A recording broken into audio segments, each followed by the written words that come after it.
Avant la réforme des marchés publics de 2016, le Code des marchés publics n'était pas le seul texte qui traitait de la commission d'appel d'offres.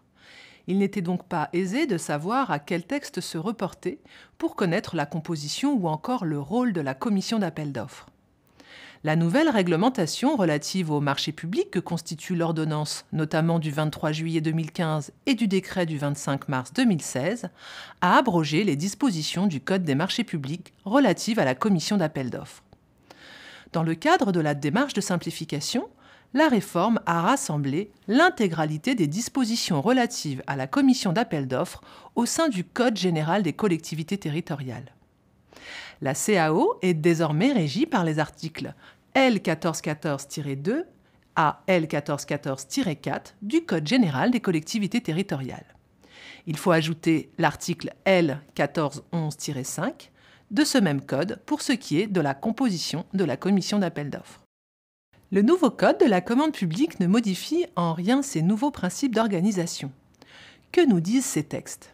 Nous allons vous les présenter dans un premier temps afin que vous sachiez où vous référer en cas de questionnement. Toutefois, nous approfondirons chacun de ces textes dans les séances suivantes. L'article 1414-2 du Code général des collectivités territoriales traite du périmètre d'intervention de la commission d'appel d'offres et de la possibilité de l'organiser à distance. Cette modalité d'organisation est d'ailleurs une nouveauté. Ainsi est-il précisé que les délibérations de la commission d'appel d'offres peuvent être organisées à distance dans les conditions de l'ordonnance du 6 novembre 2014 relative aux délibérations à distance des instances administratives à caractère collégial. Concernant le périmètre, il s'agit des marchés dépassant les seuils européens et passés selon une procédure formalisée. Ce périmètre sera abordé plus en détail dans une des séquences ultérieures. Cet article 1414-2 du CGCT renvoie à l'article L 1411-5 du CGCT, qui traite de la commission de délégation de services publics. Ainsi est-il précisé que le titulaire est choisi par une commission d'appel d'offres composée conformément aux dispositions de l'article L 1411-5. Ainsi, la composition de la commission d'appel d'offres est composée comme la commission de délégation de services publics. Il résulte de cet article plusieurs points. Tout d'abord, la quasi-totalité des commissions d'appel d'offres des collectivités territoriales devra désormais être composée de 5 membres issus de l'Assemblée délibérante élus à la représentation proportionnelle au plus fort reste et par un président qui devra être le représentant de l'autorité habilitée à signer les marchés publics. L'article traite également du quorum et l'on pourra s'interroger sur la question de savoir si ces dispositions s'appliquent également à la commission d'appel d'offres. Nous verrons ces questions d'organisation lors des séances ultérieures. L'article L 1414-3 du CGCT traite plus particulièrement des commissions d'appel d'offres relatives au groupement de commandes.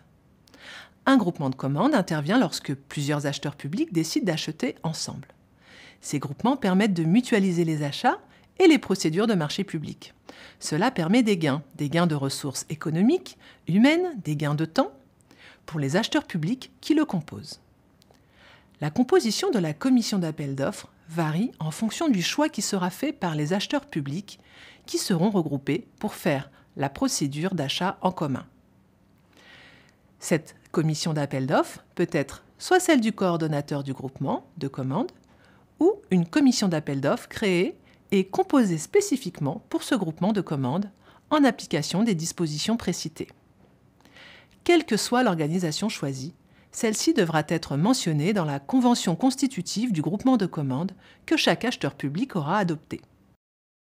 Pour le reste, la composition demeure similaire à une CAO classique puisque peuvent être conviés des personnalités compétentes dans la matière de la consultation, des agents membres du groupement ou encore le comptable du coordonnateur et un représentant du ministre chargé de la concurrence, dit plus familièrement représentant de la DIRECT, la Direction régionale des entreprises, de la concurrence, de la consommation, du travail et de l'emploi. Enfin, l'article L 1414-4 du Code général des collectivités territoriales traite également du périmètre d'intervention de la commission d'appel d'offres pour les marchés en cours d'exécution s'agissant des avenants. L'article précise « Tout projet d'avenant à un marché public entraînant une augmentation du montant global supérieur à 5% est soumis pour avis à la commission d'appel d'offres. Toutefois, ces dispositions ne sont pas applicables lorsque ces avenants concernent des marchés publics qui ne sont pas soumis à la commission d'appel d'offres. Il en résulte que la CAO a également à se prononcer sur les avenants de plus de 5% du montant global du marché lorsque celui-ci a lui-même été attribué par la commission d'appel d'offres.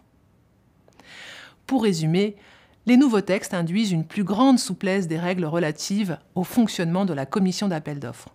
Ces nouvelles dispositions ne s'appliquent que pour les marchés publics pour lesquels une consultation a été engagée à compter du 1er avril 2016. Désormais, l'ensemble des dispositions relatives à la commission d'appel d'offres figurent au sein du Code général des collectivités territoriales. Les règles relatives à l'organisation de la commission d'appel d'offres telles qu'elles existaient précédemment au sein du Code des marchés publics, qu'il s'agisse du quorum ou des délais de convocation des membres, ont disparu et nous verrons l'impact en termes de pratique lors de nos séances ultérieures. La composition des commissions d'appel d'offres est désormais homogène à l'ensemble des acheteurs publics.